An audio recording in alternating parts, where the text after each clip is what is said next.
Okay, so again, welcome everyone, and now we can get started on this idea of freedom or prison. It is the choice is yours. Kind of the choice is yours. Is it really yours? It's interesting, isn't it?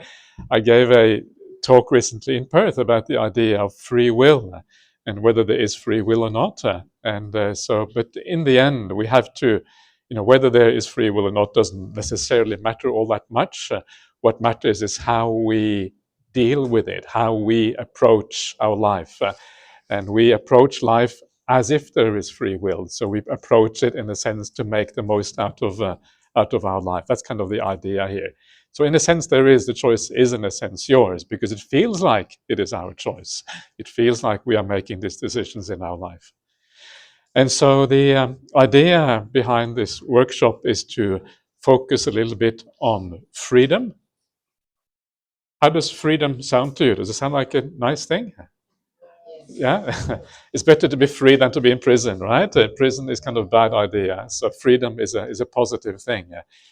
And one of the things about the way we often present the Dhamma, the teachings of the Buddha, we present it in terms of happiness and suffering. Yeah, this is the kind of standard way to think about this. If you think about the first noble truth is all about the noble truth of suffering, right? Yeah, so that's what it is about. And so in Buddhism, everything revolves around these ideas of happiness and suffering. It's kind of core to what the Buddha is talking about.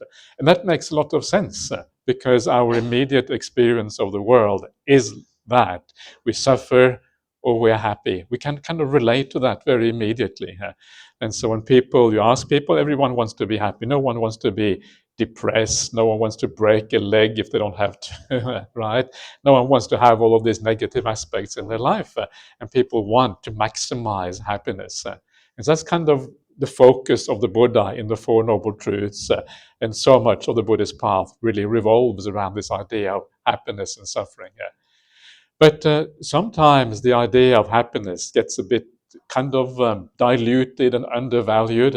Sometimes you hear people say, yeah, happiness, can't have it anyway. What's kind of who cares about happiness? It's not so important. Yeah, there are other things that are more important in life. I want meaning. I want something purposeful. I want something useful. I don't, couldn't care less about this happiness. And people misunderstand what happiness really means. Because in the Dhamma, happiness means more than just the superficial happiness that most people have. That's not really what is meant by this. Means something much more profound.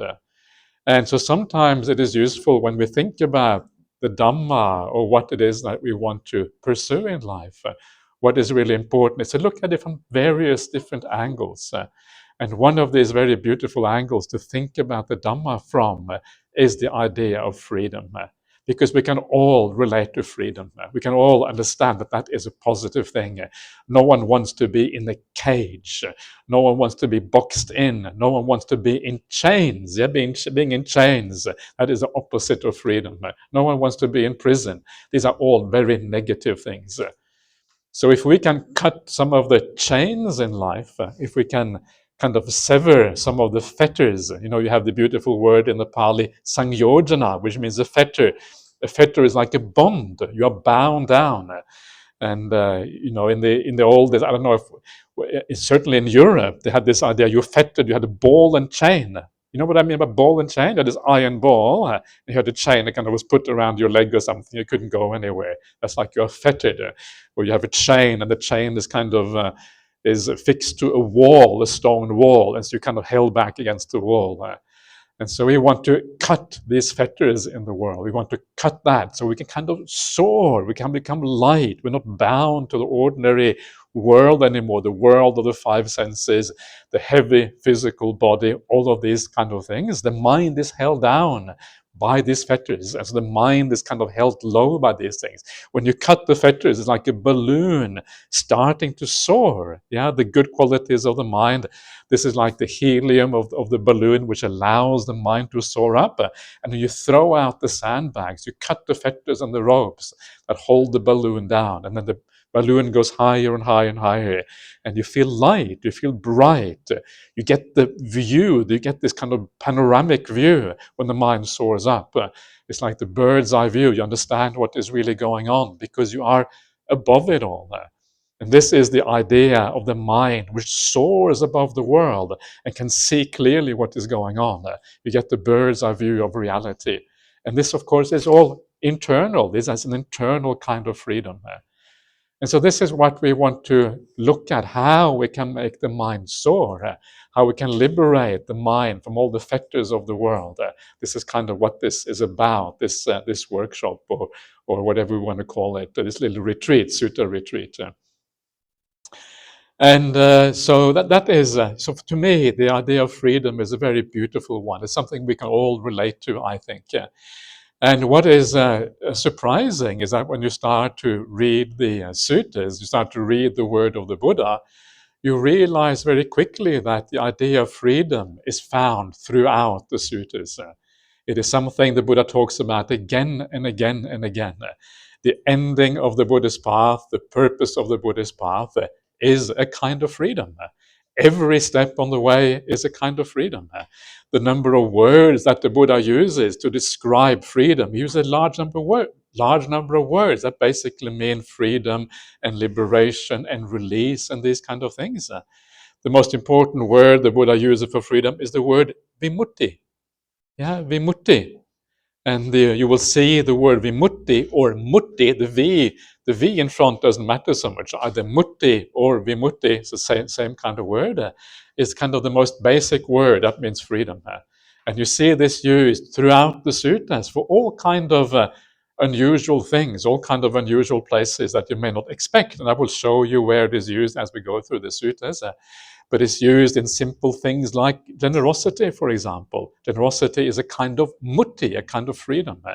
It is used in the liberations of the mind, which are, when the ceto vimutti, the liberation of the mind.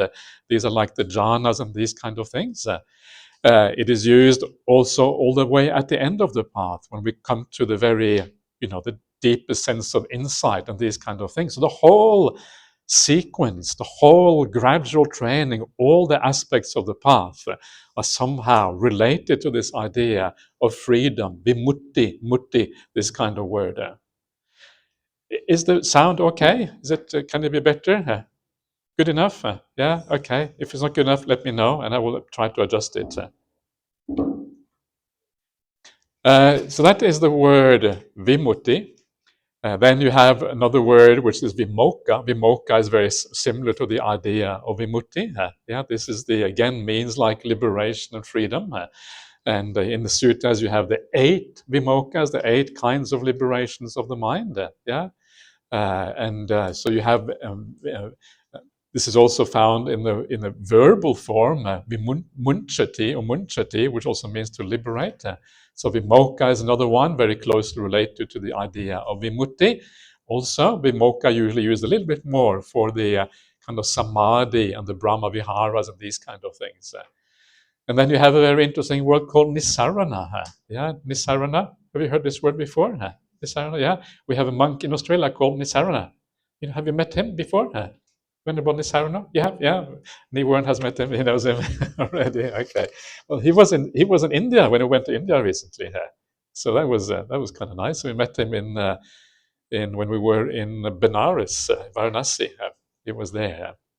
So Nisarana has the idea of release, and Nisarana is always found in the suttas in a triad of words called asada, adinava, and Nisarana. And asada means the pleasure side of things. Adinava means the downside or the drawback of something. So you see, okay, this is the pleasure. This is the pleasure of coffee. I was gonna test it so I don't talk out of, I had to talk from experience.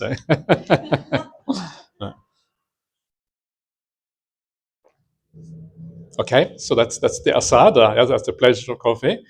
The downside of coffee is when the coffee isn't there. Yeah, in BGF the coffee is always there. I remember last year there was always a cup of coffee there, and if there was one cup, there was 2 cups of coffee or 3 cups of coffee. Sometimes everyone would bring coffee. So this year, Bobby said, "Okay, this year we have one person in charge of coffee, so you don't have too many cups of coffee at one time." So this is kind of what I like about BGF. Very well organized. Yeah, even the coffee is organized. They're down to kind of the last minute.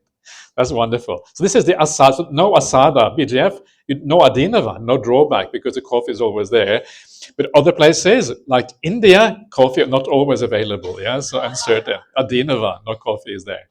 So the drawback is when the coffee isn't quite right, or there's not present, or you get reborn in a realm where there is no coffee. Oh, dukkha.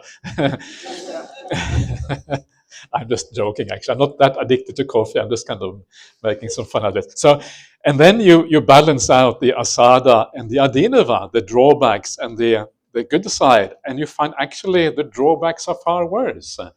And the Buddha says this in the suttas, that the drawbacks are far more powerful and more dangerous.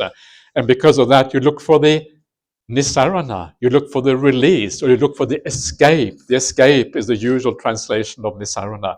So the escape from those things, because the drawback or the downside is so bad.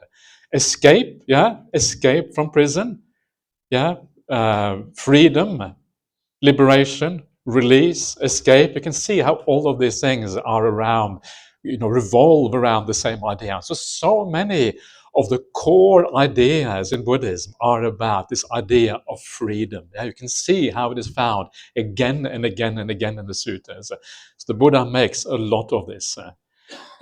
So that is why there's a different angle on what we're going to have on looking at the purpose of the Buddhist path and the results that it gives. There are many other ways of thinking about these results as well of the path. And one of them, for example, is the idea of peace. Yeah, peace is a beautiful word, right? You would agree with that? That peace is the opposite of restlessness, the opposite of noise, the opposite of agitation, the opposite of all the things in the world, the burdens. Peace is another thing which I think many people can relate to as very, very beautiful and attractive quality in our lives. We can also think about the purpose of the Buddhist path as things like metta, yeah, loving kindness or friendliness or goodwill, depending on how you want to translate the word metta, karuna, upekkha. All of these things are also about the purpose of the Buddhist path, yeah, the equanimity, the compassion that we have for people. So many different ways of thinking about this. And what they all have in common, all of these ways, is that ultimately all of these things are really to do with happiness in one way or another. And the reason why they are to do with happiness is because they are preferable. Yeah, you prefer that state. And if you prefer that state, well, then it is a kind of happiness.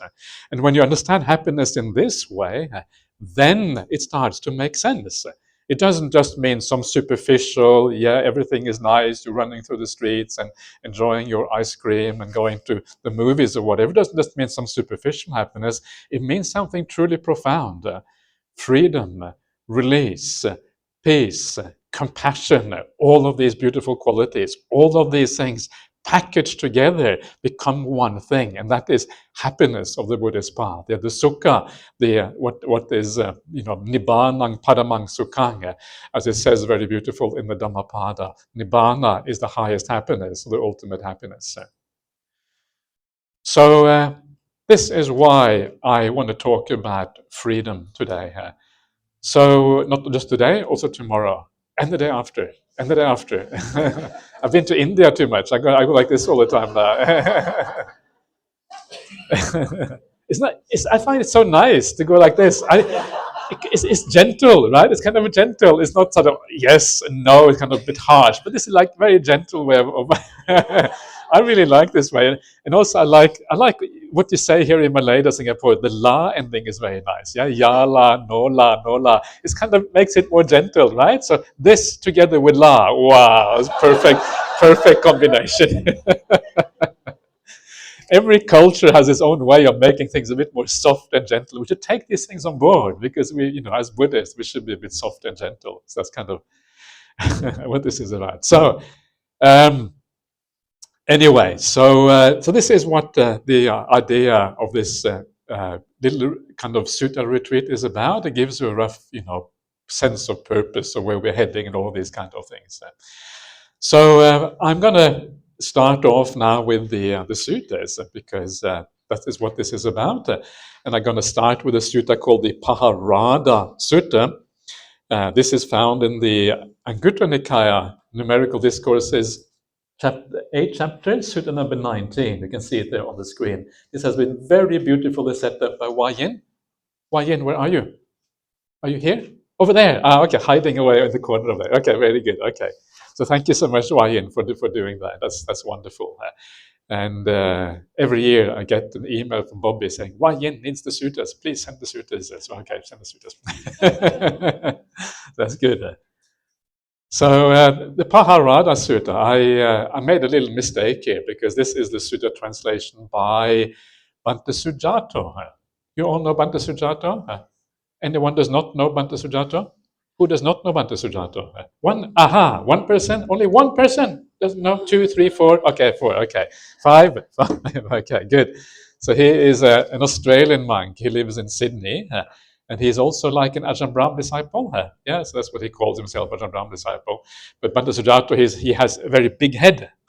Like a really big head. There's kind of, wow, see the head, that's like, really big. Inside big head, big brain. Yeah, so he thinks a lot and he translates a lot, and he's one of these kind of people who just does enormous amounts of work. And so many of these translations are his translations.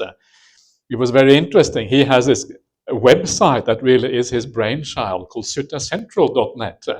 A really good website. I recommend you to go there. It has all the suttas. It has the suttas in all different languages. It's amazing web. It's the number one website in the world now for suttas. Yeah, and this is kind of what he has established, really, suttacentral.net. And so many years ago, when he started this website, he said, well, we need to have all the translations into English. And the only person who really has translated everything into English now is Venerable Bhikkhu Bodhi. Yeah, everyone knows about Venerable Bhikkhu Bodhi. Yeah, very famous anyone who's interested in suttas knows about Bhikkhu Bodhi. Otherwise, you wouldn't have never read any suttas. So he wrote to Wisdom Publications. Wisdom Publications are the ones who publish the suttas, translation by Bhikkhu Bodhi. And he said, oh, we're starting this website. Can I please have all the suttas? So they publish books, right? So they said, no, sorry, can't have them. These are copyright, yeah? And he then said, okay, copyright, this is the word of the Buddha. You can't copyright the word of the Buddha. Yeah, this is a gift to humanity. What do you think you're doing, copyrighting the word of the Buddha? And they wouldn't have anything of it. They would not free, they don't understand freedom, right? They wouldn't free up those suttas for the website, Sutta Central. And you can kind of understand that because they have to market these things, they have to bind these books, they have to pay people to put it together. So it's fair enough. They have to make at least some income to be able to do that. And so then Bhante Sujato said, okay, in that case, I will translate all the suttas myself. And that's what he did. So he went to a small island of Taiwan called Chimay, something like that. Yeah, and he stayed there for 2 years. All he was translating suttas. After 2 years, all the suttas were finished. That's kind of how he works. Yeah, okay, can't get it. Okay, I'll do it. And so he did it. And so these are his. Most of these translations are his translations, and they are nice translations. They are quite easy to read. The language is quite simple. Yeah, it is. Sometimes you read Bhikkhu Bodhi and you have to have the Oxford Dictionary here and the suttas over here, right? Otherwise, you can't understand what he's talking about.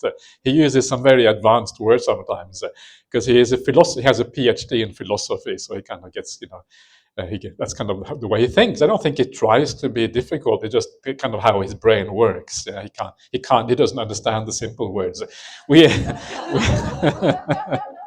That's kind of how it is. But Bhante Sujato's translations are more simple. They are more down to earth and quite easy to understand. And sometimes they are more correct than Bhikkhu Bodhi's translations. Sometimes Buddhist translations are more correct than Sujatā's translations. So sometimes you have to read different translations to get the kind of the full picture. This is the problem when we deal with translation. There is no final version that is correct. There are always just different ways of looking at things. So anyway, I chose his translation because Bhante Sujata was my friend. Yeah, and so I, Bodhi is also my friend, but he's like a different generation. Yeah, he's kind of in his 80s already, and I'm not quite there yet. So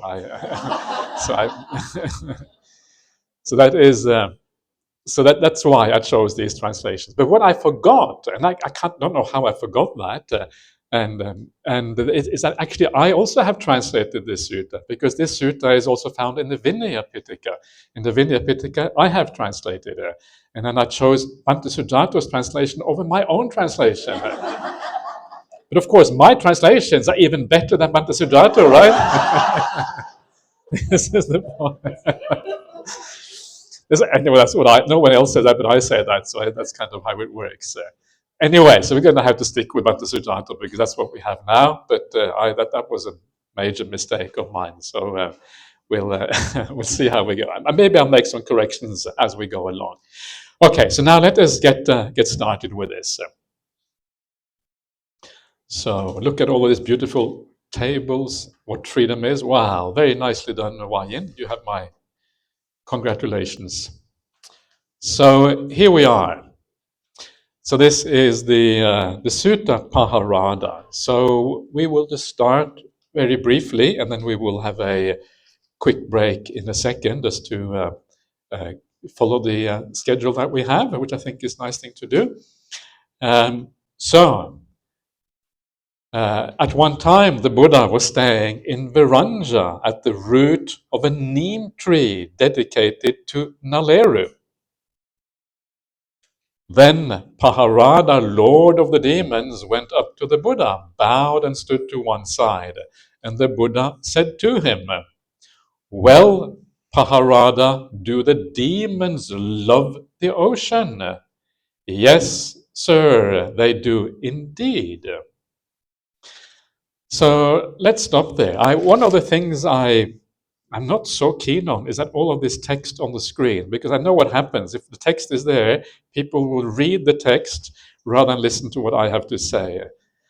So that's the problem, right, with so much text, is that it's just kind of, it distracts a little bit. So I maybe I might go to the Word document later on and then expand it a lot, so you're not able to read ahead. So I can block you from reading ahead.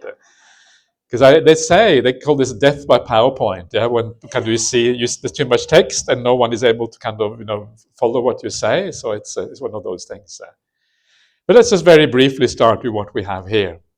So the Buddha was staying in Viranja, and this place Viranja is in the very western part of where the Buddha was. If you look at the map of India, we were recently there with a few of you here from the BGF rather.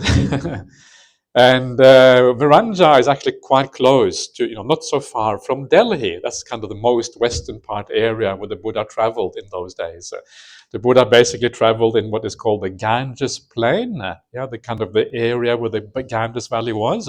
And to the north, you have the Himalaya mountains, and to the south, you have the Deccan. The Deccan is the southern mountains, and in between that, you have the Ganges plain, a very fertile area, and that's why you had settlements in that area from very, very early on.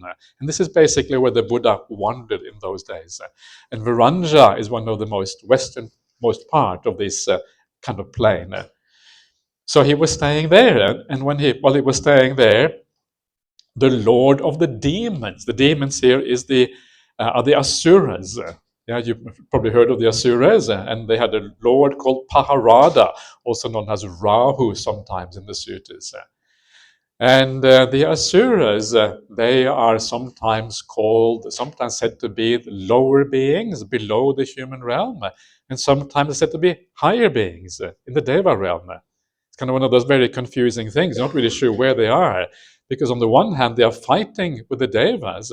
On the other hand, in the commentaries, they're put down in kind of the lower realms.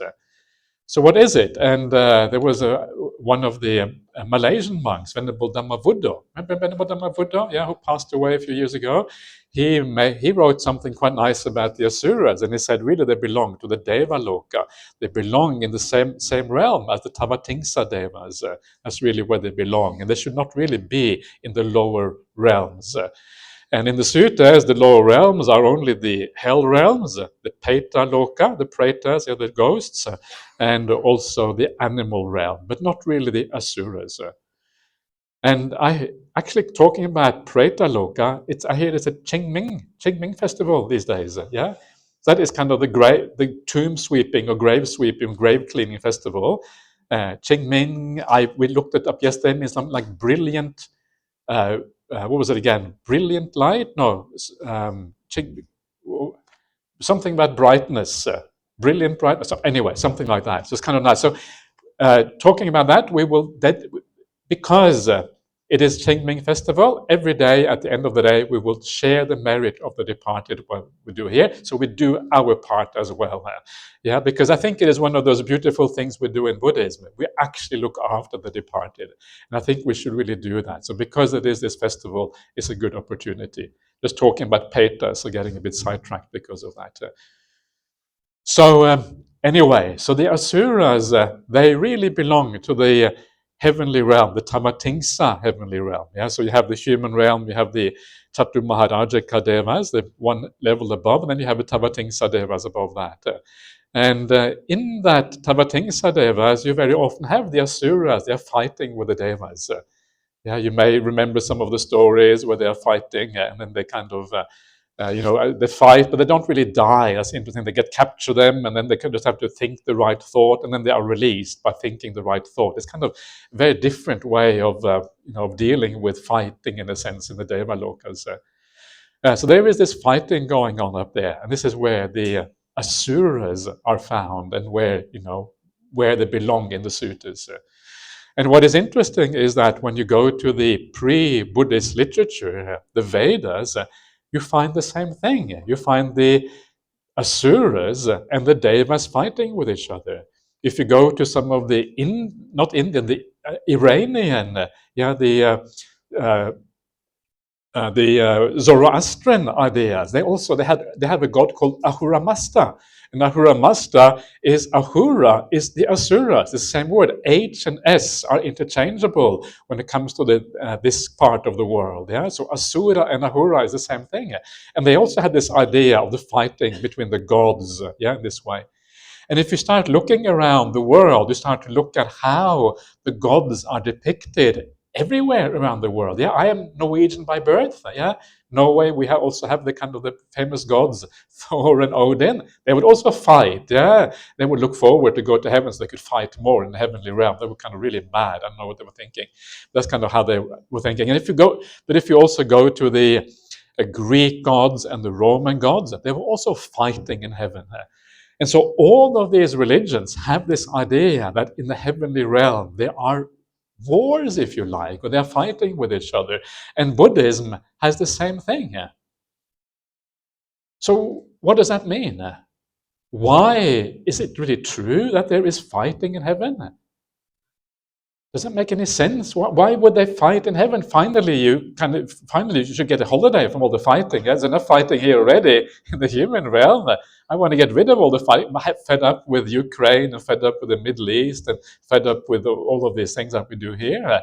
I would like to go to heaven, not have to fight for once.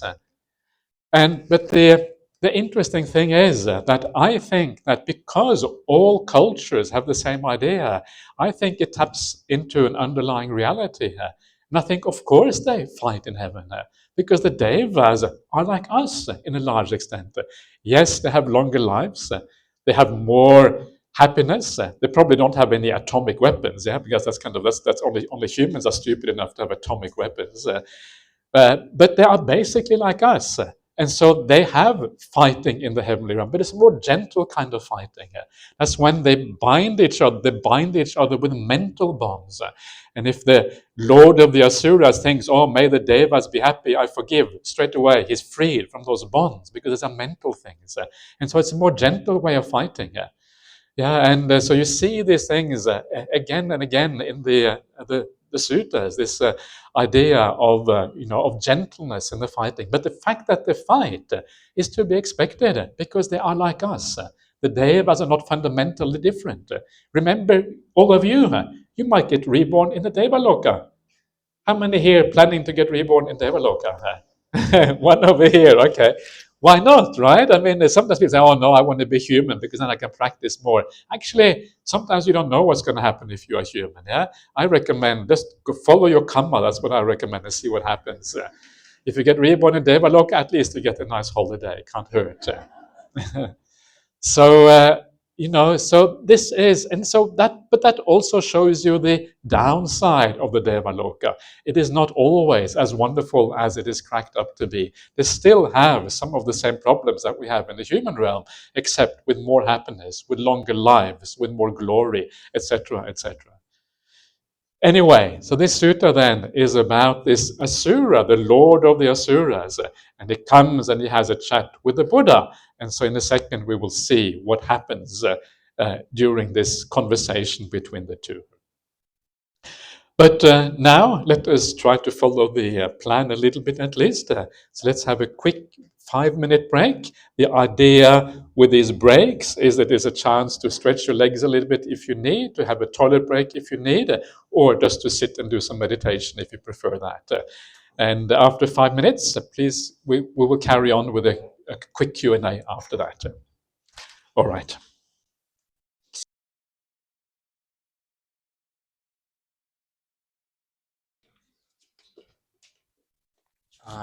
Ajahn, just now you mentioned that the other name for Pahārāda is Rahu. Is that Rahu? Yeah, Rahu is also called kind of the lord of the Asura sometimes. Yes. The Rahu's mouth, Rahu? Yeah. Oh, okay. Yeah. Thank you. The same one.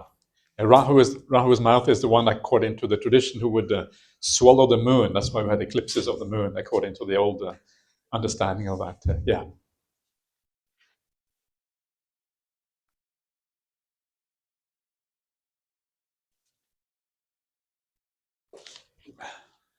Ajahn, may I ask why Asuras was translated to be demons in English when they belong to the heavenly realm? Because the perception is like demons are hell beings. Yeah. Just to clarify. That's a good point. So demons is, so you have to write to Mantasuddha to tell him off and say, demons not good. Yeah, that's a good point, because demon sounds like it belongs in a lower realm rather than the. So yeah, I have translated the Asura as anti-god, which may also be a bit funny, but anti-god in the sense that they would always fight with the gods. So in that sense, they were anti-gods. But it is tricky to know exactly how to translate, because they're also a little bit like, they are kind of the bad gods. Yeah, you have the good gods, which are the Deva, then you have the kind of slightly bad gods. Just like you have good human beings, they come here to be Jeff, then you have the bad human beings.